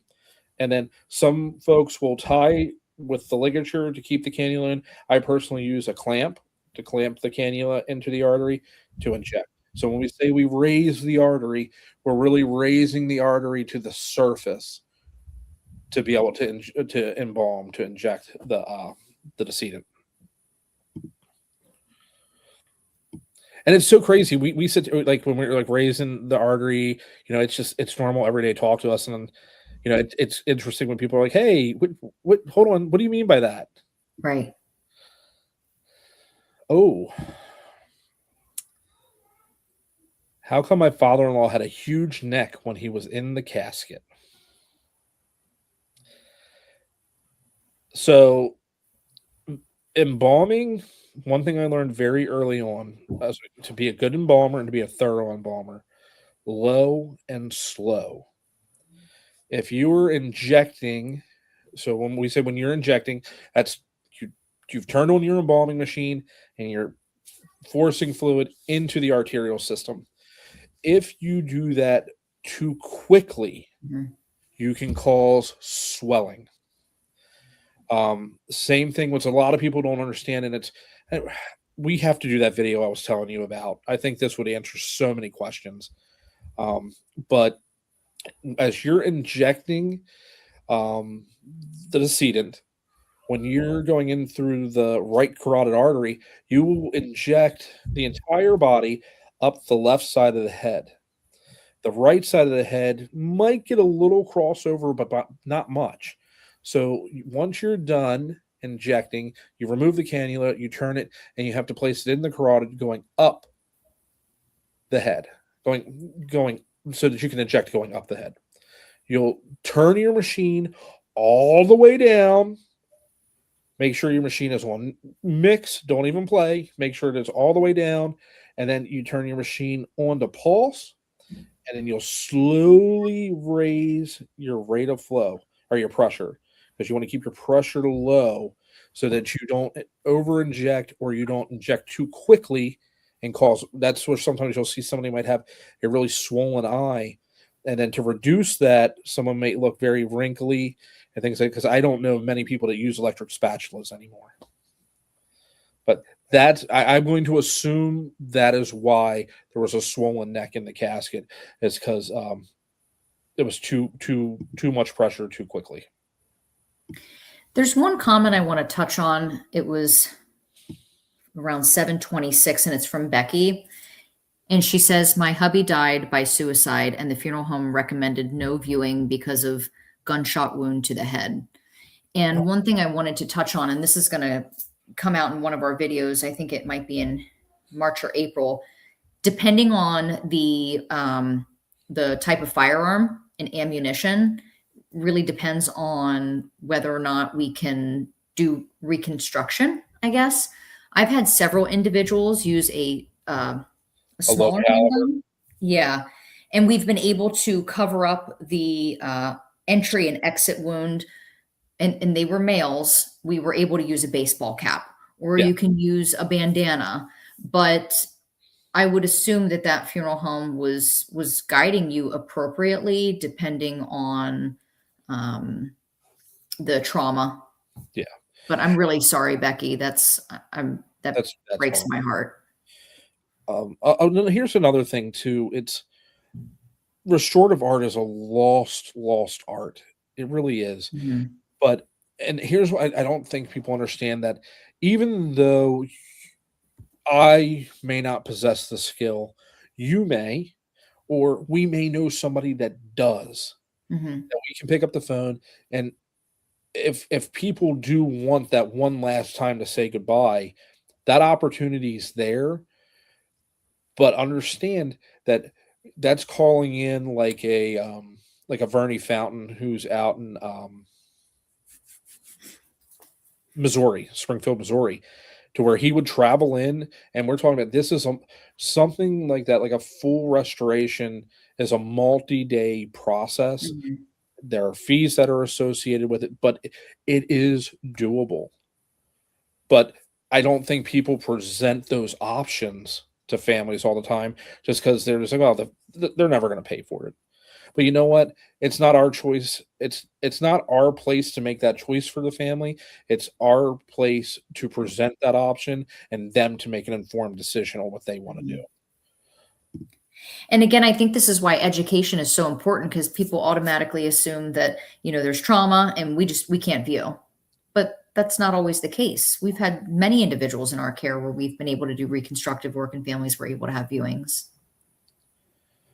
Oh, absolutely. And again, and it's being honest and Mhm. transparent with the family and explaining, a lot of times with that type of trauma, you're going to have a lot of swelling of the eye Yeah. sockets. And Yeah. it's telling them, what they're going to expect. Because I tell people all the time, we're morticians, but we're not magicians. It's a trocar, not a magic wand. I say that we perform magic back in the prep room. You can to an extent we do, but we're limited on what we Sure. can do. Yeah. Let's see. I think we almost are done with all the questions. You did yours. How are you going to handle the transition from the current funeral home to your new funeral home, with the possibility of people wanting to be at the old funeral home because of a loved one that was in the old funeral home? Mike, I can guarantee you, once our new location is open, no one is going to ask to have, no one's going to ask to have a viewing at the old location or a funeral service. Gosh, I wish I just could invite all you guys to the funeral home and to show you what we're working with right now. We are so limited on parking. We're on a very steep hill, and with snow and older individuals in wheelchairs, people who use walkers, canes, it's challenging. We don't have handicap parking. Our facility is very dated. We have a men's bathroom and a women's bathroom, and we have larger services, and we can't accommodate in the chapel. We're having to put chairs out in the vestibule area, the lobby. As far as the transition though, once we get approval from the state board, we're going to start operating out of our new location. We are just chomping at the bit right now to get in there. So. Do you have to be embalmed to be transported from state to another state? Well, I go to Maryland all the time and bring unembalmed people across the line to embalm them and perform services in Delta. So no, there are some requirements for airlines and things along of that nature, but you do not have to be embalmed to go across state lines.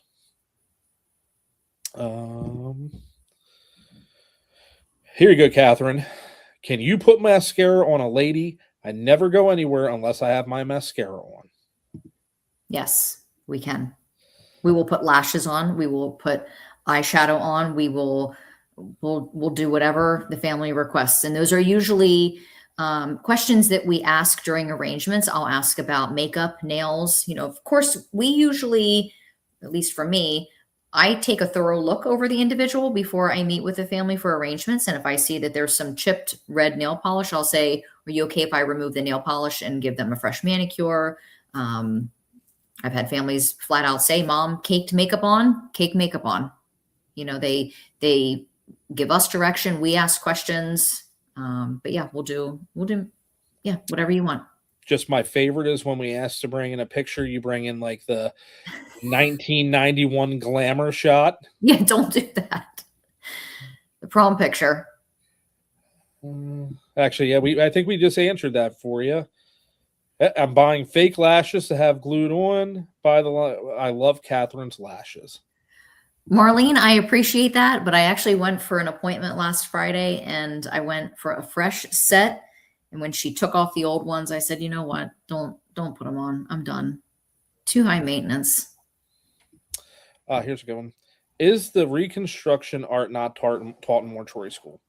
It is. Mortuary or reconstructive art is an entire class, but it is far more extensive than what you're taught. And I know my semesters were 5 weeks, 6 weeks long, and restorative art is truly a skill.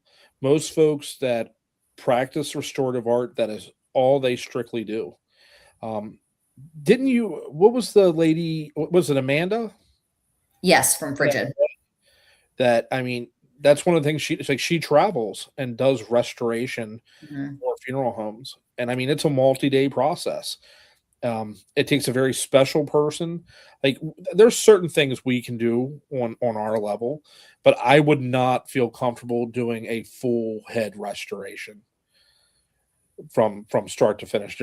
I just personally wouldn't feel comfortable doing that. Jeff Turner, can we get a tour? I actually just replied to her in the comments. Okay. We will have open houses and we will do online tours. Definitely. Well, my father passed almost 3 years ago from Alzheimer's. He was on hospice for the last 2 weeks and he had lost a lot of weight. When we went for his wake, he looked younger and he didn't look so skinny. I was so happy he looked like himself again. And that is one of the best things about embalming. You get the opportunity to get that one last chance to say goodbye. And again, an embalmer that does a thorough case analysis knows whether to use a humectant, whether to use a surfactant, and how to bring that person back. But all right, so we are going on 2 hours. We actually do have a couple more questions. I don't know if you want to pull this one up again. Okay. Let's see. Is that how I got into funerals? Yeah. Okay. So I get this question a lot, and people will say, how did you get into funeral service? And I want to hear your story then too, Chris. Mm-hmm. Around the age of 13 is when I started showing an interest in death care and becoming a funeral director. And I journaled all the time throughout middle school and high school. But my great grandmother died when I was 13 years old. And I remembered that I kept some flowers from her casket spray in my journal. So for the first time, and I swear, the first time ever, I went down into the basement and I opened this up tonight because I thought, I know I was asked the question and I want to talk to you a little bit about this. So I actually journaled what had happened during her funeral service. Oh, wow. And these, what? I said I said, oh, wow. Yeah. So these are the rose petals that I kept. And it says 2 rose petals from Mama's funeral on Monday, January 29th, 2001. And I journaled here. I got to see her in her casket and I held her hand. Her body was cold, but the casket looked like it would keep her warm.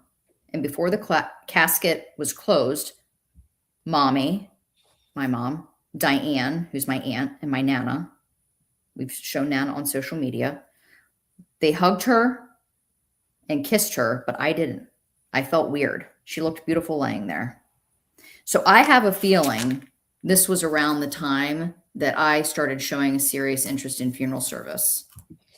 And then I worked for a family business for 12 years, and working for family can be challenging. You feel guilt when you want to leave. And so my father ended up selling his company, and I thought, this is my out. I'm getting out. And I put my 2 weeks in that night and never looked back. Because this was a second career for you, right? Yeah.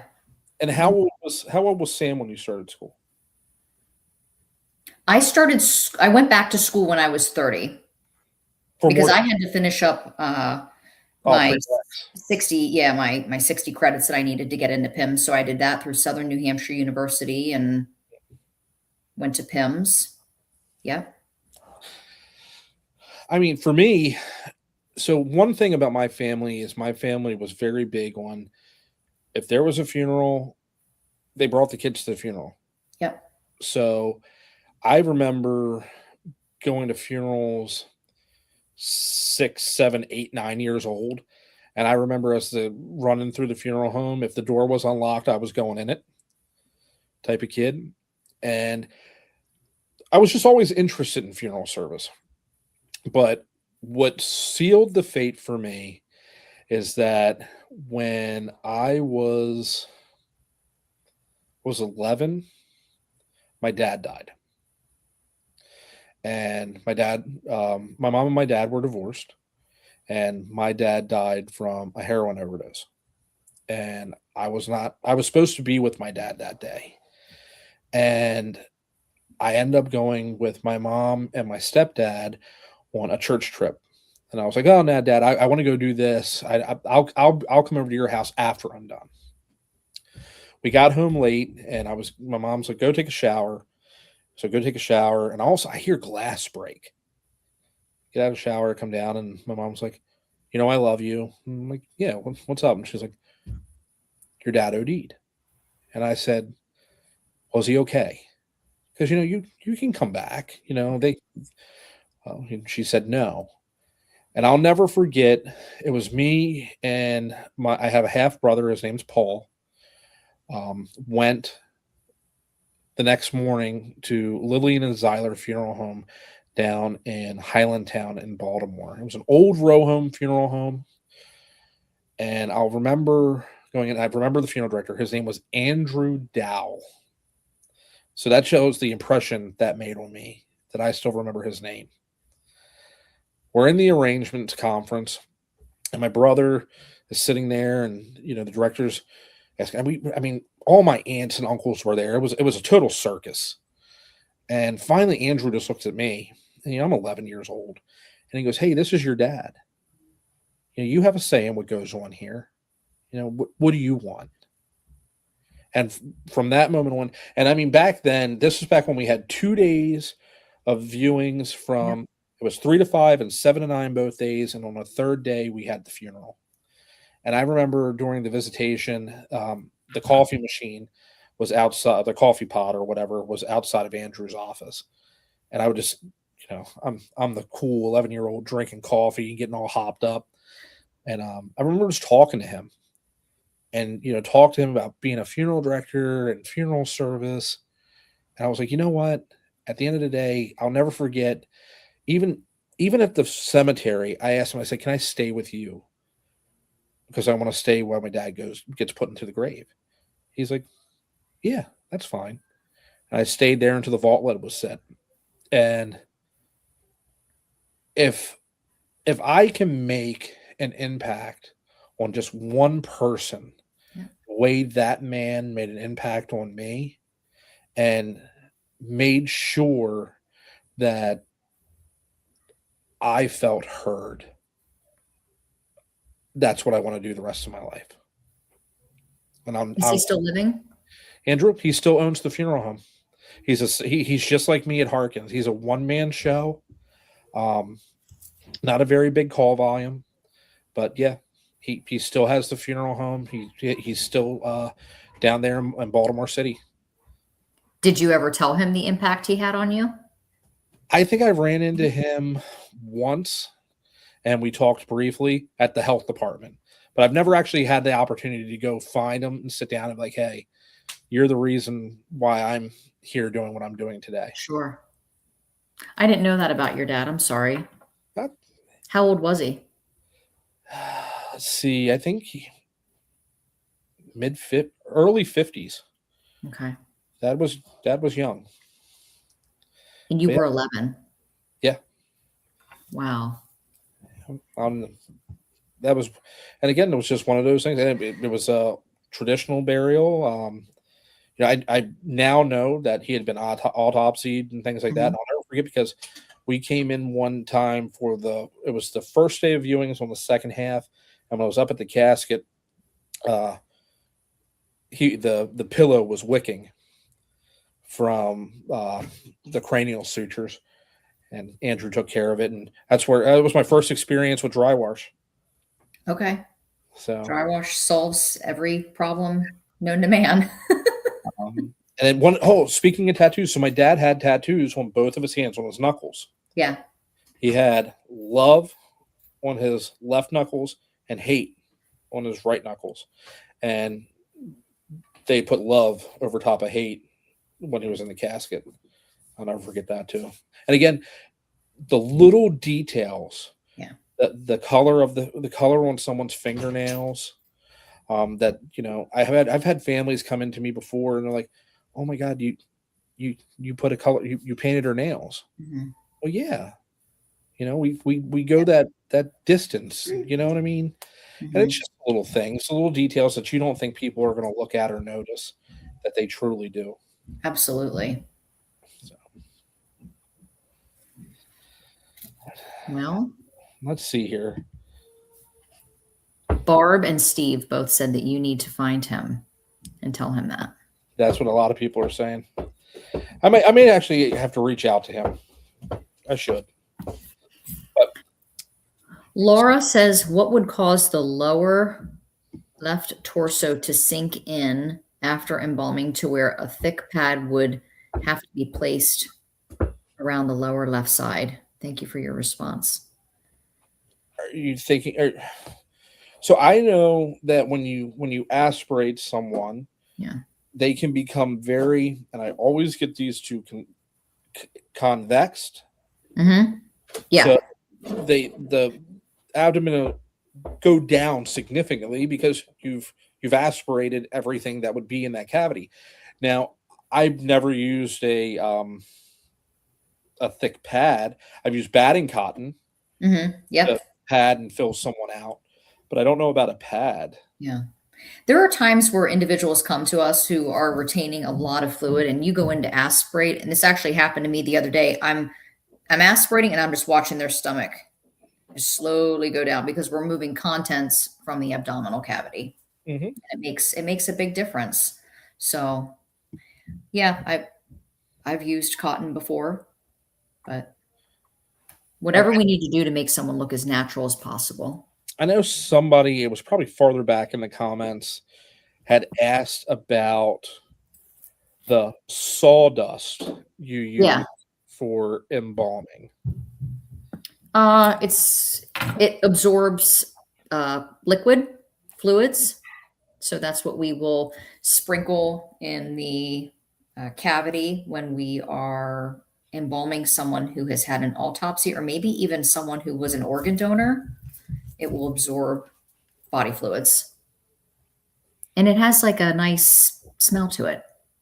At least the frigid one that I use kind of has like a mentholy smell. Oh, things are not going well upstairs. I don't know if you can hear it, but Max is not having it tonight. Well, guys, like I said, it's been 2 hours. Yeah. I think this was a great success.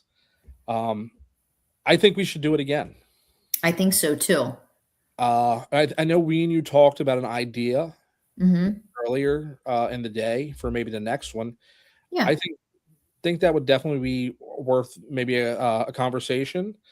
And then, guys, just stay tuned. Make sure, number one, that you are voting for Wagner, Elfner, and Harkins as best of York County. No. How do I mute you? You better find a new job if you win. And second of all, make sure you go to the Wagner, Elfner, and Berg Facebook page, like and follow. Go to Wagner, Elfner, and Harkins Facebook page, like and follow, so you guys can stay up to date for when we do these lives and participate with us, because this was an absolute blast. I mean, we have not dropped below 109 followers the entire night. That's great. And I mean, This for is 2 awesome. hours. So please go give the Facebook, especially, like I said, Harkins, go give Harkins Facebook some love. We've got to jump that following up. And then go, if you haven't followed Catherine's Facebook on Wagner, Elfner, and Berg, follow her. And then, again, keep sending in the comments. If it's comments that you really want us to answer thoroughly in depth like this, please send them to us via messenger or email, because if they get put into a comment thread on one of the posts, sometimes they get lost because it's hard to go back and actually see every single one of them. And sometimes Facebook hides comments too. I've noticed that a lot lately. Yes. So it only show you what they deem as the most relevant in their algorithm or something like that. So again, this was a blast. Catherine, thanks for doing it. Yeah, this was great. Just out of curiosity, if you are from York County, can you give us a thumbs up? I'd love to know if anyone from the area is watching tonight. I've seen a couple names I recognize. There was a lot of people at the beginning of the comments that we'll have to go back through and look that were saying where they were from. And I mean, it was Missouri. There's people from Europe, all over. Colorado, Arkansas, Indiana. There's TJ. TJ's the one that did all the tile work down at the funeral home. If you ever need tile work done in York County, you're in York County, TJ's your man. He's awesome. There's Whitney.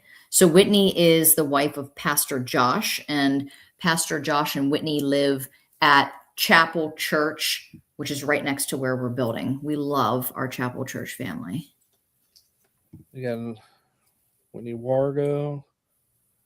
Oh, and then, is that the pastor from Chapel Church? Yeah. Okay.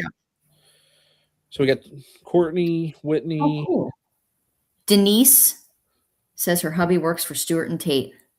You guys, Stewart and Tate, hands down, best company we could have picked to build this funeral home. This funeral home is going to be amazing once we're in. I can't wait to show you. So yeah, I mean, it's definitely from all over the place. Yeah. Oh, that's wonderful. All right, guys. Well, everybody have a good night. You go save Nate, and I'll talk to you soon. And we will talk to all of you in Facebook and on the social medias very soon. Have a wonderful evening, guys, and thanks for joining in. See ya. Have a good night. Bye.